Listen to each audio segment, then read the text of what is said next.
Very, very interesting choice of music, Chris. Yeah, it's a good one. That's cool. That's a classic. Serenum Optimus. This is a classic cut from Live Local Fridays. Yeah. I thought we might be watching like Ratatouille there at like some point. But that's La Vie en Rose. There's Louis Armstrong did this many years back. But so we had her on, and she was saying, and congratulations, by the way. I believe she's pregnant. Nice. But she was talking about how her grandma used to sing this song. Yeah, and so she performed it. Really great. I mean, obviously, very strong vocal there. Serenum Optimus. Really hard to do. I know this piece, and this takes talent to pull this off. Right, you gotta have quite the range. Well, speaking of talent, ladies and gentlemen, let's turn it over to Jason Salas. Good morning, Jason. I am merely but a conduit for the awesome guests we have here on the link, and our next guest is Neil Tinkham. He is a filmmaker, a creative storyteller, so we really appreciate that because, that's something that we enjoy doing here. And he's with the Pacific Island COVID response team. And Neil, first of all, welcome to the show. We're glad to have you on the link. Half a day. Half a day, yeah, glad to be here. All right, and Neil, there's been the fact that you're actually lending, your talents, the fact that you want to chronicle and hopefully provide answers and tell the story about Guam's COVID experience. Let's kind of set it up like that is very worthwhile because there's a lot going on right now about that. There's been at least one academic study that's being commissioned to study the effects of COVID on Pacific people and even converse to that, why COVID is affecting people with our lineage so much and why we're so susceptible to it and everything like that. So maybe you could start out with talk about your project and what angle you take when it comes to Pacific peoples and how we're having to endure this COVID odyssey. Okay, yeah. So I'm based in Los Angeles, and so the organization that I work for is the Pacific Islander COVID-19 response team, the SoCal Pacific Islander COVID-19 response team. And so what they've been doing, since all of this started was trying to kind of understand, are asking, how does COVID affect the Pacific Island community, but specifically within Southern California, and, what sort of resources are needed, and, what are the unique ways that we need to kind of approach, at first getting people tested, right, when we were trying to understand kind of just how bad this was, and then now getting the Pacific Island population vaccinated. And, we've seen that there's been a lot of unique challenges. And one of the main issues is just kind of, the fact that as Pacific Islanders, we tend to get grouped together with Asian Americans, right? It's always the Asian American and Pacific Islander population, right? It's always the AAPI. Yeah. And that tends to kind of skew things because when we're grouped together with the Asian American population, because the Asian Americans are doing so well in terms of, getting tested, keeping their case rate down, and even getting vaccinated, it seems that Pacific Islanders are also part of that group, and that Pacific Islanders are also doing really well. But when you actually disaggregate the data and you see Pacific Islanders as a separate category, you actually see that we are much worse off than most other ethnic groups. Yeah. We have the highest case rate, we have the highest death rate, and we have the lowest vaccination rate. And so, those statistics are really alarming. And so that's why, this organization and all of these other Pacific Island organizations throughout Southern California are so important in terms of trying to, get resources to the communities, trying to tailor our messaging to the communities to try and, convince people to, get vaccinated, even get tested and, offer things that, if anyone does come down with COVID, we can address this at a community level, which is really, how Pacific Islanders, we kind of tend to, function is in that kind of space as opposed to, all sorts of, government, involvement and things like that. Yeah, so and no disrespect to our brothers and sisters, from Asian communities with whom, we have learned a lot and we share a lot, and certainly culturally, there's a lot of parallels that we have, and we're so much better off for it. But at the same time, our genetic makeup is decidedly different, and so is theirs and everything like that. And how much are you finding out about through your work and through this project as far as what we eat, the way we our approach to lifestyle, to fitness, and to the family atmosphere and everything. And again, these are things that obviously we have a lot of in common with other people in the region, but we're kind of our own thing too. And maybe further to that, when you talk about Pacific Islanders, that is like regional by definition, but that's a huge chunk of the world. You're talking about Melanesia, Polynesia, Micronesia, and then like South Pacific, Western Pacific, and everything like that. That's a massive amount of people. Yeah, and so that's kind of the frustration that we have is we feel like we should have more representation, or at least be distinguished more than always being kind of clumped together. And what this just shows us is there are very certain things that make Pacific Islanders more susceptible to something like COVID, right? Like you said, like lifestyle and things like that. We tend to have higher rates of say certain diseases and things like that, and that's makes you susceptible to COVID. And also just kind of the history that we have when it comes to say interacting with the U.S. government, right? There can be some a lot of distrust there, and so that might be, but that is probably part of the reason why the vaccine campaigns aren't infiltrating as deeply as we would like them to be within Pacific Island communities. And so then that also shows, okay, well, how can we address this? And so another unique way, like what I was mentioning before, was just kind of making this a very community-based type thing. And so we have community vaccination clinics like weekly, and we usually set them up in churches that are run by Pacific Island pastors and things like that. And so, we try and get them, in various, locations, within the community, and then also tailoring like social media posts and things like that. Like PSAs.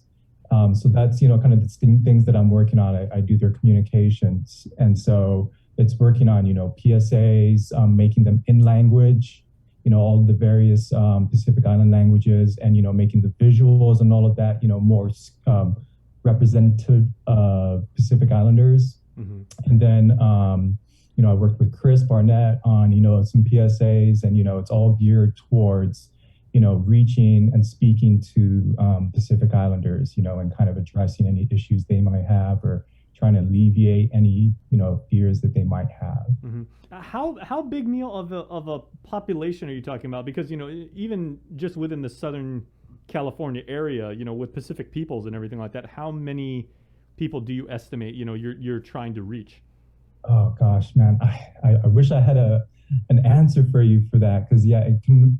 I think like I'm saying in the tens of thousands, easy. I would assume. Yeah, it might be even getting up to like 100,000 or so. Wow.